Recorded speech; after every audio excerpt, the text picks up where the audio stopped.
நாடாளுமன்றத்தில் திமுகவோட செயல்பாடு எப்படி இருக்கும்? இப்ப திமுக இந்த அரசியலை இந்த அணுகுமுறையை புரிஞ்சுக்கிட்டாங்க அப்படின்னா அவங்களோட செயல்பாடு அதுல ஏதாவது மாற்றம் இருக்கும்னு நினைக்கிறீங்களா? இல்ல, திராவிட முன்னேற்ற கழகத்தை பொறுத்த வரைக்கும் கிட்டத்தட்ட தமிழர் நலன் சார்ந்த விஷயங்கள்ல மட்டும்தான் இனிமேல் பாராளுமன்றத்துல காங்கிரஸோடு உடன் நிற்பார்கள். மற்றபடி எல்லாமே பாஜக எதிர்ப்புங்கிற புள்ளியில 100% கடந்த காலங்களை போல வீரியம் காட்ட மாட்டாங்க. அதுல என்ன லாபம் இருக்கு இனிமேல் திமுகவுக்கு? 2 புள்ளிகள் மட்டும். நண்பர்கள் பல பேர் அதுல மாற்று கருத்தை சொல்றாங்க. இல்ல, திமுக எப்பொழுதுமே பாஜக எதிர்ப்பில் தான் இருக்கணும். இப்பொழுதுதான் நம்ம பாக்குறோம், KN நேரு அவர்கள் மீதான வழக்கு அமலாக்கத்துறைக்கு சென்றிருக்கிறது. திராவிட முன்னேற்ற கழகத்திற்கு பல நெருக்கடிகள் இருக்கு. செந்தில் பாலாஜி அவர்களுடைய வழக்கல் இருக்கு. இன்னைக்கு மத்தியிலையும் ஆட்சியில கூட்டணியில இல்ல, மாநிலத்திலையும் ஆட்சியில் இல்ல. அப்ப 2 பக்கமும் ஆட்சியில் இல்ல. இங்க தாவேக்காவை எதிர்க்கணும், அங்கும் பாஜகவை எதிர்க்க வேண்டிய நெருக்கடியும் இருக்கு. அப்ப பலமுனை தாக்குதல திமுக தொடர்ந்து செய்து கொண்டே இருக்க வேண்டியிருக்கு. அப்ப அதனால என்னுடைய யூகம் சரியாக இருந்தா 3வது அணியை நோக்கி நகர்வாரு.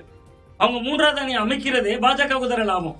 அப்ப பாஜக நேற்று வர திமுகவை கடும் கோபமான மனநிலையில எதிர்கொண்டதுக்கு காரணமே காங்கிரஸ் அவர்களோடு இருந்ததா. இப்ப காங்கிரஸ் அவர்களோடு இல்ல. இன்னொன்னு சொல்ல போனா, இந்தியா கூட்டணியில் நேற்று பேசிய கட்சியினர் கூட திமுகவை வெளியே போனது தவறு, திமுக இங்க உள்ள வந்திருக்கணும், இந்தியா கூட்டணிக்கு வந்திருக்கணும் அப்படிங்கிற இடம் நோக்கி நகர்றாங்க. அப்ப சற்று ஏறக்குறைய காங்கிரஸ் இல்லாத திமுக அது ஒரு நிலை சார். இன்னொன்று 3வது அணி, அதற்குள்ள திமுக ஒரு அங்கம்.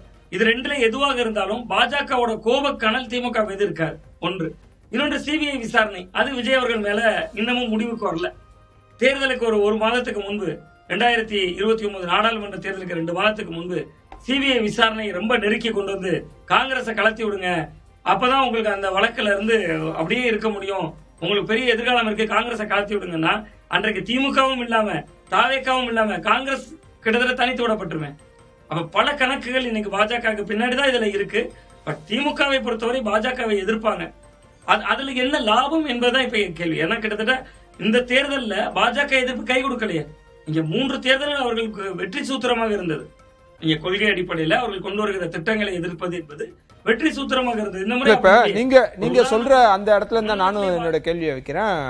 பாஜக திமுகவோட காங்கிரஸ் இருந்ததுனாலதான் பாஜக எதிர்ப்பு அப்படின்றது கூர்மையாச்சு அப்படின்னு சொல்லும் போது, தாவேக்கா கூட இப்ப காங்கிரஸ் இருக்காங்க. இன்னும் சொல்றதுன்னா, ஒரு ராஜ்யசபா சீட்டு தமக்கு வர வேண்டிய ராஜ்யசபா சீட்டை கூட காங்கிரஸ் கொடுத்து பிரவீன் சக்கரவர்த்தியை மாநிலங்களவைக்கு அனுப்புறாங்க. அப்படின்னும் போது இயல்பாவே பாஜகவுக்கு தாவேக்கா மீதான ஒரு வெறுப்போ அல்லது கோபமோ இருக்கணும் இல்லையா? அது இல்லை அப்படின்னு சொல்றமா? ஆமா, இல்ல, நிச்சயமாக அது உருவாகணும். ஆனா அதுதான் தாவேக்கா சாமர்த்தியமா சில காயநகர்த்துகள் செய்யறாங்க. எந்த இடத்துலயுமே கடந்த 1 மாத காலங்கள்ல கிட்டத்தட்ட பாஜகவை விமர்சிக்கவே மாட்டாரு.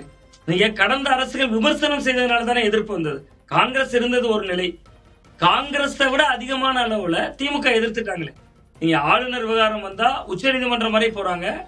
ஆளுநர் மசோதாக்களை நிறைவேற்றுவதற்கு காலக்கெடு நிர்ணயிக்கிறாங்க. எல்லாம் திமுக பண்றாங்க. 2019 ராகுல் காந்தி அவர்களை பிரதமர் வேட்பாளராக சொன்னாரு MK ஸ்டாலின் அவர்கள். 2024 25 பீகார் மாநில தேர்தலில் பீகாருக்கே போய் பிரச்சாரம் பண்றாரு. இங்க நீங்க பாருங்க சார், கேரளால ஆட்சி அமைக்கிறோம் வாங்கன்னு கூப்பிடுறாங்க, விஜய் போக மாட்டாரு. நீங்க டெல்லிக்கு போறாரு, மோடி அவர்களை சந்திக்கிறாரு, சோனியா காந்தி அவர்களுடைய இல்லத்துக்கு போறாரு, ராகுல் காந்தியை சந்திக்க போறாருன்னு ஆரூடம் சொன்னாங்க. யார வீட்டுக்குமே போகலையே. அவர் அரசுமுறை பயணமா வந்திருக்கேன், மோடியை சந்தித்து விட்டு அந்த சந்தித்த நாளிலேயோ அல்லது அந்த சந்திப்பு தேதியிலேயோ ராகுல் காந்தியவோ சோனியா காந்தியவோ சந்தித்து விட்டால் இவங்க தப்பா நினைப்பாங்கன்னு நினைக்கிறாரு. அப்ப கிட்டத்தட்ட அந்த 2 கட்சிகளும் காங்கிரஸ் கூட இருக்கிற பொழுது அணுகுமுறைகள்ல மாறுபாடு ஏற்படுது. இங்க திமுகவினுடைய அணுகுமுறை காங்கிரஸை விட ஒருபடி மேல போய் பாஜகவை எதிர்க்கிறாங்க. அது பொலிட்டிக்கலாவும் தமிழ்நாட்டில் கை கொடுத்தது. நீங்க விஜய்க்கு பாஜகவை எதிர்த்துதான் ஓட்டு வாங்கணும் அப்படிங்கிற கால்குலேஷன் இல்லையே. விஜய் ரசிகர்கள் வாக்களித்தார்கள், வென்று விட்டார். அப்ப அவருக்கு களம் தெரிகிறது, நமக்கு பாஜக எதிர்ப்பில் நம்ம ஓட்டு இல்ல, பட் திமுக அது தேவை.